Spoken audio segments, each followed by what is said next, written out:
The clip opens on a chaotic action moment before cutting to actor Sharlto Copley and director Ilya Naishuller, who introduce themselves and explain that they are about to answer a series of fan questions about the making of their film. Copley describes how he built his character's presence through physical performance alone, explaining that hand gestures, movement, and eye direction carry the emotional weight, since the character has no clear identity beyond being one of several men nicknamed Jimmy. Naishuller explains the creative reasoning behind having characters speak directly into the camera, arguing that a character confronting the audience head-on feels far more emotionally intense than watching two people interact with each other on screen. He elaborates that because the protagonist, Henry, has amnesia, the audience experiences the story with the same blank memory, seeing only what Henry sees and never cutting away to other characters, even villains explaining their plans, in order to maximize immersion.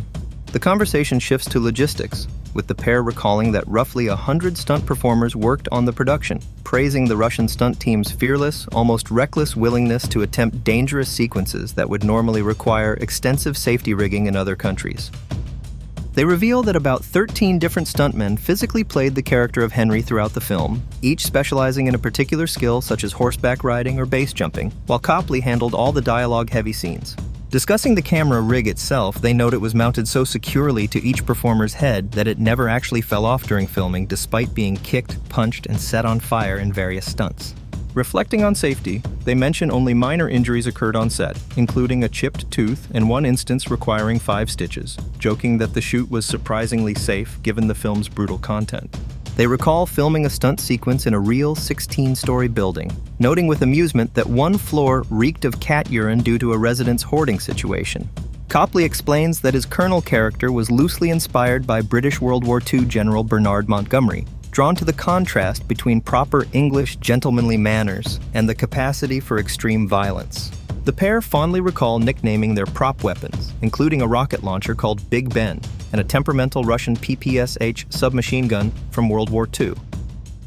They swap stories about their childhood video game habits, with Naishuller recalling his first Game Boy and Copley reminiscing about playing Street Fighter II and favoring the character Chun-Li. Naishuller reflects that Russia was the only place the film could realistically have been made, noting the local crew's willingness to attempt risky stunts that traditional filmmakers elsewhere might refuse. He traces the project's origin to a GoPro camera he bought while snowboarding in Italy, which he later gave to a friend doing parkour, sparking the idea for a first-person action music video that eventually became Bad Motherfucker and caught the attention of producer Timur Bekmambetov. They mention that the finished film features 3 songs during its bike chase sequence and end credits, alongside a brief cameo tied to one of the stunt performers' bands.